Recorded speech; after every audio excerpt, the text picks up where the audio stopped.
Hey, what is going on, everybody? It is David here helping you play creatively. Today I want to give you 3 tips that will help you grow as you play worship music. I notice many piano players, especially when they come from classical backgrounds, and not necessarily limited to that, but especially from classical backgrounds, they struggle to adapt to playing Christian contemporary music. So today I want to give you 3 things to think about as you grow in your piano playing journey. All right? One of the first things I think you need to think about is what is happening rhythmically with the music, okay?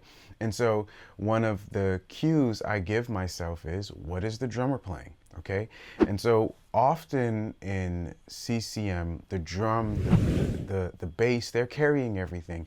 So we need to adapt what we're playing to those instruments, okay? So the way I do that is I listen, and often a beat may be something like this. CCM doesn't have that many different rhythms, so one beat might be like this: boom, cat, boom, boom, cat, boom, cat, boom, boom, cat. And what I'll do is I'll take a simple progression of the song. So let's say the song has C, G, A minor, and F. What I may do is I may just play 4s along with the drummer, right? So boom, cats, boom, boom, cats, boom, cats, boom, boom, cats, boom. All right. What I often hear a lot of piano players do is something like this.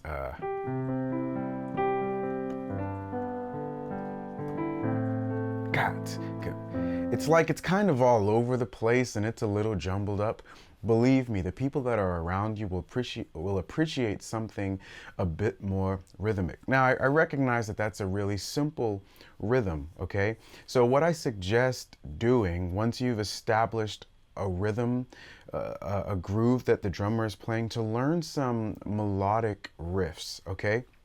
And so a melodic riff is just something like this. It's just a little simple line that you're playing on top of the chord. So like one melodic riff could be...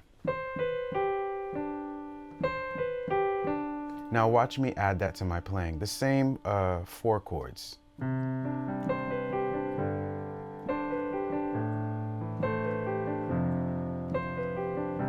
Okay? So something like that begins to add another layer of depth, right?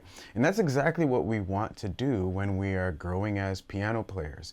We want to add another layer of depth, okay? So you want to add melodic riffs.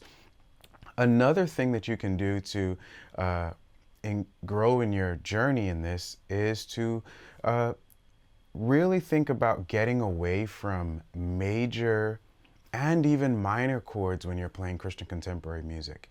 Even though it may be written on the sheet, sometimes that's actually not what's being played. I would say a lot of the times it's not what's being played. It's somewhere in between, and it's really these suspended chords. What I mean by that is, here I'm playing a C major, but often what they might be actually playing is a C sus or an F sus, right? So familiarize yourselves with suspended chords, because it would sound something like this with this same chord progression.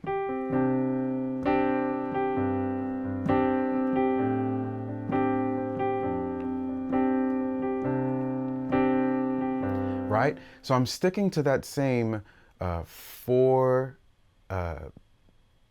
beat pattern, okay? Playing on every downbeat, but I'm accenting a few more notes. So like, so it's like,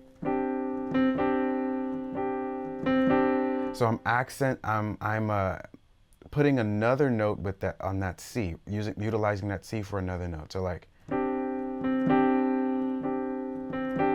so if you're thinking about it musically, it's 1 E and on I'm playing that C, and then I'm coming back down on the downbeat. So 1 E and so 1 E and 1 E and right? So that's how I'm thinking about what I'm doing there. All right. And then if you notice, I'm keeping the same pattern in my right hand. It's a C suspended chord. All right. I'm keeping the same pattern in my right hand, and I'm only changing my left hand.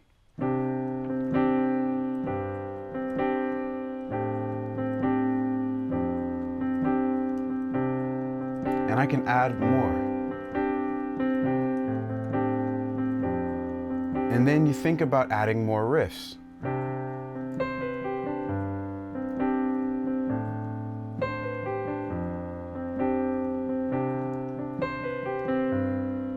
All right?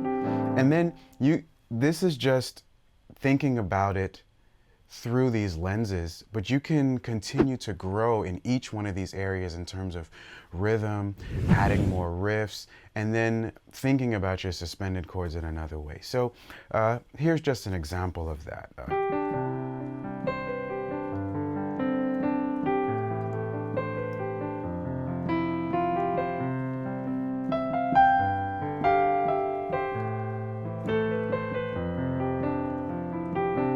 Right? All of those are little ideas that I've developed over time related to suspended chords, rhythms, and riffs that allow me to play that way. All right, and we can continue to grow in those areas. With that being said, if you want to learn more about playing the piano, I actually have a free masterclass on gospel passing chords. You can check that out below. Also below is a chart that has all of your suspended chords, and it's actually available for free. So you can feel free to download that below. But until next time, keep watching, keep learning, and we'll all keep growing together. I'll see you guys next week.